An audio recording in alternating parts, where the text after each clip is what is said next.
paz. Estamos com mais um vídeo. Hoje nós estaremos falando por que a igreja não passa pela tribulação. Estaremos colocando aqui para vocês os motivos, não é? Por que a igreja não passa pela tribulação. Existem vários motivos e a gente vai estar colocando cada um deles aqui para que você possa saber exatamente por que a igreja não passa. Existem muitas linhas, né, de interpretações da Bíblia. Algumas pessoas acreditam que vão passar pela tribulação. Estes são os pós-tribulacionistas. Eles acreditam que a igreja vai ser arrebatada depois da grande tribulação. Existem também os mesotribulacionistas, que acreditam que a igreja ela vai ser arrebatada na metade da grande tribulação. E existem os pré-tribulacionistas. No caso, eu tenho essa crença que a igreja vai ser retirada antes, de começar a tribulação. E nós vamos estar dando uma estudada nesse assunto de uma forma um pouco mais concentrada, e eu vou estar mostrando para vocês por que a igreja não passa. O primeiro texto que eu gostaria de mostrar para os irmãos é o texto de Isaías, capítulo 26, versículo 17, onde Isaías, inspirado por Deus, ele vai trazer aqui uma profecia sobre a nação de Israel, dizendo que a nação ela vai sentir dores de parto. E nós já falamos desse assunto no vídeo anterior, sobre essa expressão dores de parto, ela se repetir com frequência na Bíblia, mas no tocante a Israel e nada referente à igreja, certo? Então, nós precisamos entender essa expressão dores de parto na íntegra. E eu gostaria de ler com você o texto de Jeremias, capítulo 26, do 17 ao 21. Ele vai também falar sobre a ira, o tempo da ira de Deus. E nós vamos ver que essa palavra ira, ela se refere ao período da tribulação. Então vamos lá ler Isaías 26, 17 a 21, que diz assim: como a mulher grávida, quando está próxima à sua hora, tem dores de parto e dá gritos nas suas dores, assim fomos nós diante de ti, ó Senhor. Concebemos nós e tivemos dores de parto, mas isso foi como se tivéssemos dado à luz a vento. Livramento não trouxemos à terra, nem nasceram moradores no mundo. Quer dizer, não está falando sobre um nascimento comum. Essas dores de parto simplesmente é algo espiritual que está acontecendo. 19. Os teus mortos viverão, os seus corpos ressuscitarão. Despertai e exultai, vós que habitais no pó, porque o teu vale é o vale de luz, e sobre a terra das sombras faloás cair.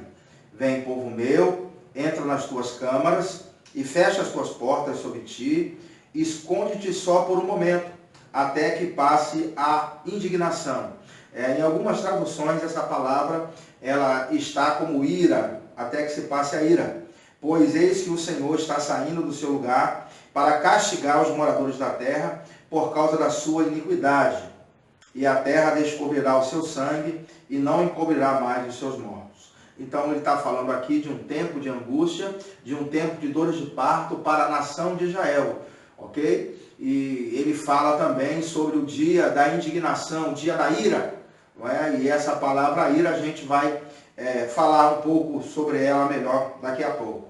Eu queria também ler com os irmãos o texto de Mateus 24, versículo 4, onde Jesus ele vai falar sobre o princípio das dores, o início das dores de parto. Já que toda a nação está sentindo contrações, sentindo dores de parto, porque simplesmente o reino está nascendo. O reino do Messias está nascendo. Uma vez a mulher grávida, e quando está se aproximando do seu parto, começa-se o período de contrações, e isso a mulher não tem domínio sobre isso. Simplesmente a criança que está ali está querendo nascer. O corpo da mulher está botando para fora a criança. Então, da mesma forma, Israel não tem domínio sobre esse período da tribulação. O reino de Deus precisa nascer, o Cristo precisa governar, então eles não têm domínio nenhum. Então, essa expressão dores de parto está sempre em conexão com Israel. Então, em Mateus capítulo 24, a partir do versículo 4, Jesus ele vai estar expondo essa questão das dores de parto, e ele usa a expressão princípio das dores, se referindo ao período da tribulação, o seu começo, o seu início. Porque a mulher, quando está para dar à luz, começa a ser as contrações bem fraquinhas e depois essas contrações vão aumentando de intensidade. E é o que a gente vê aqui no início da tribulação, um pouco de fome, um pouco de guerra, um pouco de peste, um pouco de terremoto. Falando desse início, não é? Mas sabemos que a tribulação, ela dura 7 anos, não é? São 3 anos e meio de tribulação e 3 anos e meio de grande tribulação. Como se as contrações fossem aumentando cada vez mais. Eu gostaria de ler então Mateus 24, versículo 4, para pontuar isso.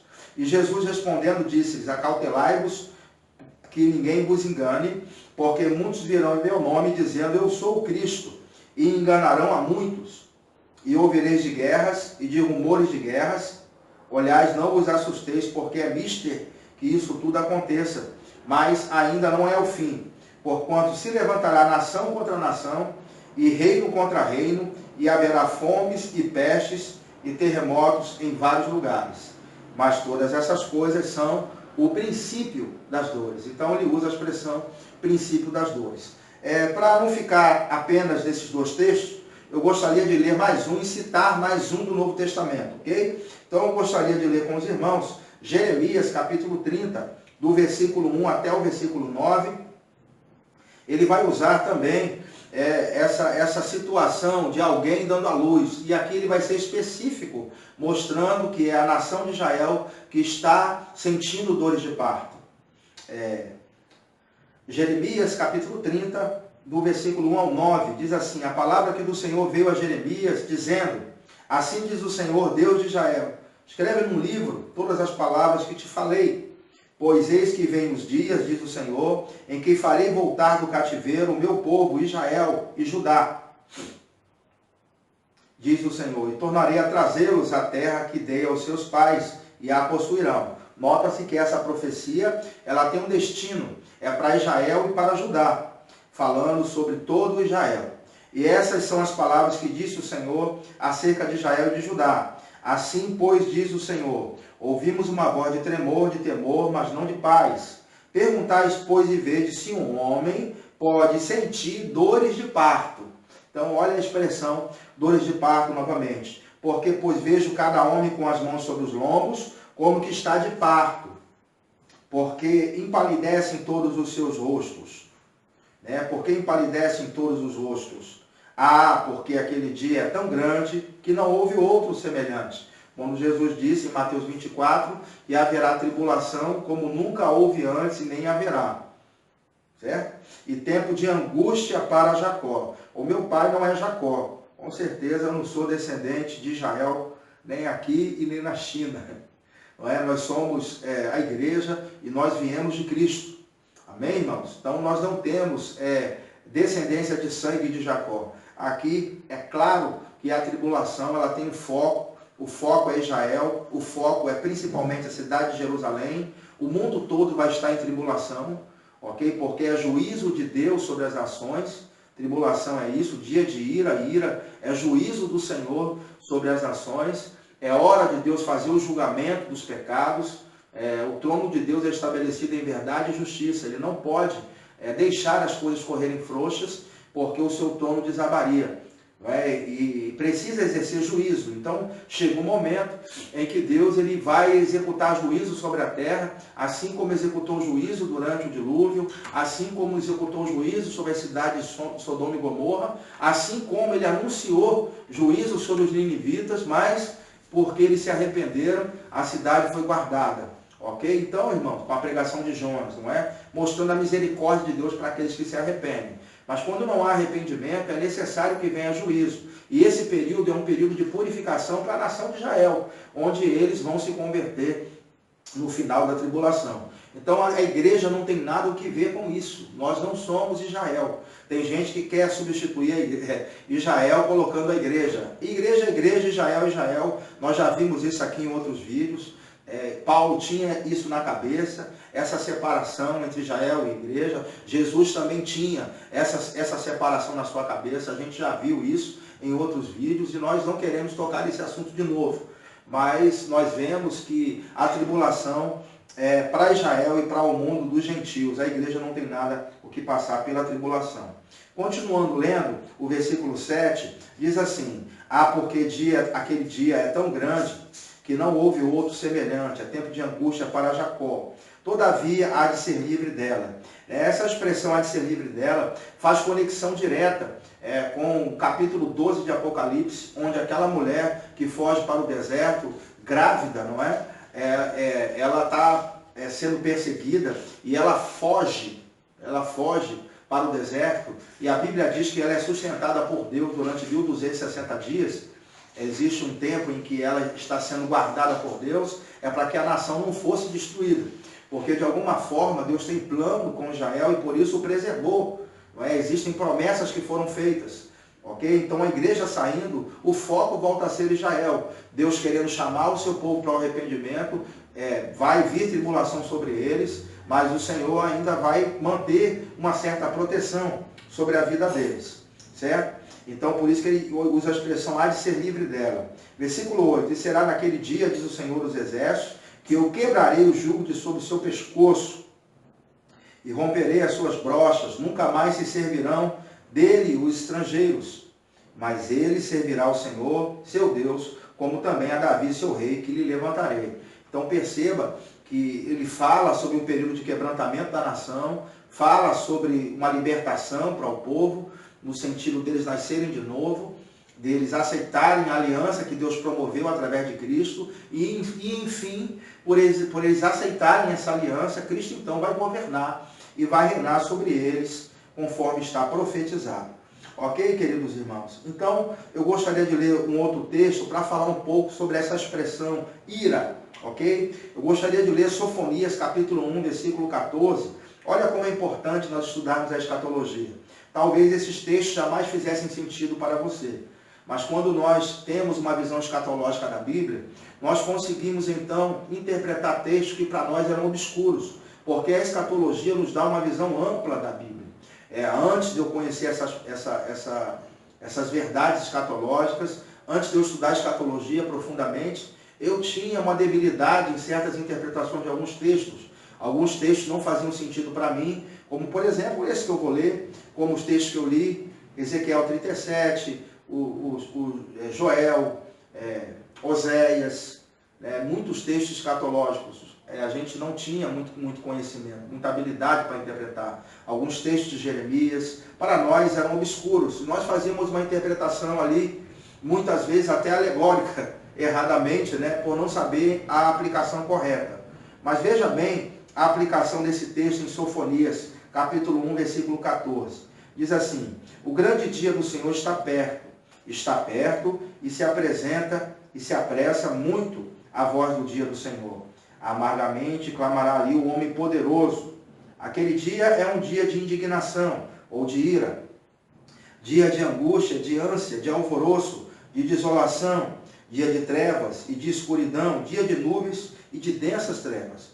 Dia aqui se refere especificamente a esse período, da tribulação. Dia de trombeta, de alarido contra as cidades fortes e contra as torres altas. 17. E angustiarei os homens, e eles andarão como cegos, porque pecaram contra o Senhor, e o seu sangue se derramará como pó, e a sua carne como esterco. Nem a sua prata, nem o seu ouro o poderá livrar no dia do furor do Senhor. Mas pelo fogo do seu zelo, toda esta terra será consumida, porque certamente fará de todos os moradores da terra uma destruição total e apressada. Então ele fala durante esse período de tribulação, que é um período onde não haverá classe social que não venha a ser atingida. Aqui ele fala sobre ricos, ele fala sobre poderosos, e mesmo tendo dinheiro, mesmo tendo todo o poder, o juízo chegou e ninguém vai escapar. A menos aqueles que, claro, foram arrebatados antes.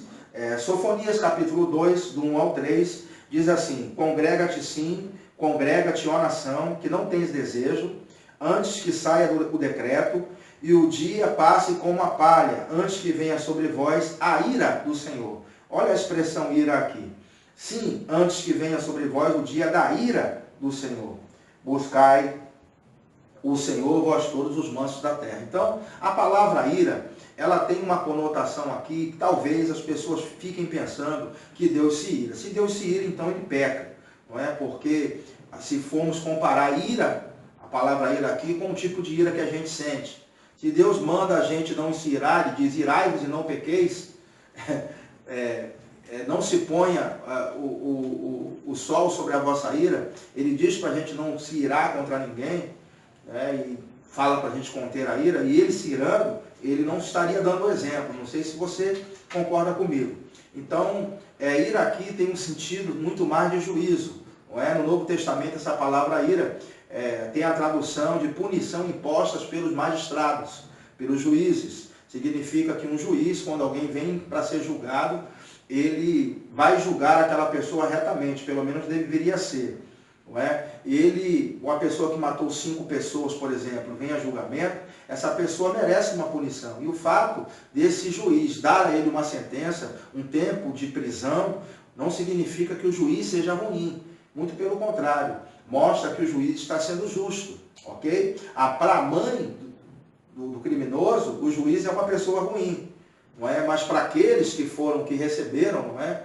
Que perderam seus familiares, o juiz, ele está sendo correto em dar a punição. E para eles a punição deveria até ser maior. Mas saiba que Deus, ele não faz punição além da medida. O Senhor é um reto e justo juiz, certo? Então, ele conhece toda a verdade, tudo que ele faz é na medida certa. Então, houve um tempo de misericórdia sobre o mundo. Nós sabemos que a humanidade tem 6.000 anos de existência, aproximadamente. Não é? De Adão até Abraão são 2.000 anos. E de Abraão até Jesus, mais 2.000 anos, ok? E de Jesus até aqui, mais 2.000 anos. Então a humanidade tem mais ou menos 6.000 anos de história. Nesses 6.000 anos, Deus sempre foi em busca do homem, apresentou-lhe sacrifícios de animais, para que a sua mente sua consciência pudesse ser absolvida, não é? Fez com que o homem pudesse, através desse sacrifício, ter comunhão com ele. Apresentou Jesus, um sacrifício perfeito, para realmente tirar os pecados da humanidade. Ele manifestou misericórdia e perdão de diversas formas, com o objetivo de que o homem pudesse buscar de todo o coração. Não é? E manifestou perdão através de Cristo a todos aqueles que creem. Então Deus foi muito misericordioso com a humanidade. Ainda vamos ter um período de 1.000 anos aí de governo de Cristo. Então são 7.000 anos de misericórdia. E aí apenas 7 anos de ira. Isso dá 0,01%. Então Deus, ele tem todo o direito de manifestar o seu julgamento sobre a terra, porque chegou o momento, enfim, dele manifestar a justiça. Ok, irmãos? Então ele, como justo e reto juiz, ele precisa dar um jeito à humanidade. O que é a tribulação? Se nós formos trocar em miúdo, a tribulação simplesmente é um período onde Deus está julgando os moradores da terra, certo? Então por isso que eu penso que a igreja não pode passar pela tribulação, porque a igreja já foi julgada em Cristo, não é? Os nossos pecados já foram levados através de Jesus. A igreja não tem pecado nenhum, e ela não mereceria juízo de Deus, ok? Por isso que a igreja não pode passar pela tribulação. Muitas pessoas, erradamente, defendem a questão de que os mártires, as pessoas que viveram no primeiro século, não é? Eles padeceram tribulação, eles foram perseguidos. E por que a igreja não seria? Muitas pessoas podem se levantar com essa questão, mas para seu conhecimento, não apenas os mártires foram perseguidos, como até hoje, em países comunistas, em países de maioria muçulmana, existe uma perseguição ferrenha aos cristãos, e muitos estão sendo queimados vivos, outros estão sendo decapitados, outros estão na prisão, sofrendo por amor do evangelho, ainda hoje, ok? Agora, eu quero mostrar para vocês, eu quero que você seja bem coerente nessa sua interpretação, que todas as perseguições que se levantaram contra a igreja, elas e tribulação que vieram, não veio da parte de Deus. Vou fazer um silencinho aqui para você poder meditar e ajustar bem. Não veio da parte de Deus. Essa tribulação, ela veio ou da parte de homens, ou de algum governo, ou ela veio simplesmente uma perseguição levantada pelo inimigo, por Satanás, não é? Que muitas vezes se levanta para impedir o progresso do evangelho, levantando homens para perseguir os crentes. Então, nenhuma dessas situações foi um juízo de Deus sobre as nações, como será a tribulação. Então, é muito bom que você saiba disso, não é? Que a tribulação não se assemelha às perseguições que acontecem na igreja simplesmente por se crer e por se amar a Cristo. A perseguição não vem porque Deus levanta a perseguição. Não, a perseguição vem ou porque homens se levantam para perseguir ou porque Satanás o faz. Agora, a tribulação é diferente. A tribulação é um juízo de Deus sobre as nações. E se é um juízo de Deus sobre as nações, é impossível que Deus condene o ímpio juntamente com o justo. Só para refrescar sua memória, Deus nunca fez isso no Antigo Testamento. Isso é impossível que Deus ele possa fazer no Novo, porque estamos debaixo de uma aliança maior ainda. Se no Antigo Testamento ele pôde preservar Noé e sua família, pôde preservar Ló e sua família, e nós que estamos numa aliança superior, não poderíamos, então somos muito mais justos que eles, né, no sentido de justiça adquirida, por que nós passaríamos pela tribulação? Eu acredito que só esse motivo que eu acabo de dar, eu acho que já seria mais do que o suficiente para se entender que a igreja não passa pela tribulação de forma nenhuma. Eu gostaria de continuar lendo o texto de Sofonias, isso foi só para aquecer, porque vem mais coisa boa por aí, eu estou só aquecendo. Nós estamos só dando uma introdução no assunto, e você vai realmente ter raiva se alguém chegar perto de você e dizer que passa pela tribulação. Vai subir dentro de você aquela indignação, não é? Vamos lá para o versículo 3. Buscai o Senhor, vós todos os mansos da terra, que pondes por obra o seu juízo, buscai a justiça, buscai a mansidão, porventura sereis escondidos no dia da ira do Senhor. Então, ele fala sobre esse período da ira de uma forma muito tremenda. Ok? E durante a tribulação, claro, vão ter pessoas que estarão buscando a Deus de alguma forma, estaremos falando sobre isso um pouco mais para frente. Ok, queridos? Então, vamos falar então sobre o texto de Mateus capítulo 24, do 37 ao 44, logo depois que a gente, vamos dar uma pausa agora no vídeo, não é? E nós daqui a pouco estaremos retornando, continuando falando nesse assunto, que aquilo foi só a introdução. Depois a gente vai estudar esse texto aqui de Mateus 24, do 37 ao 44, onde essas verdades vão estar sendo postas de forma mais clara e irresistível.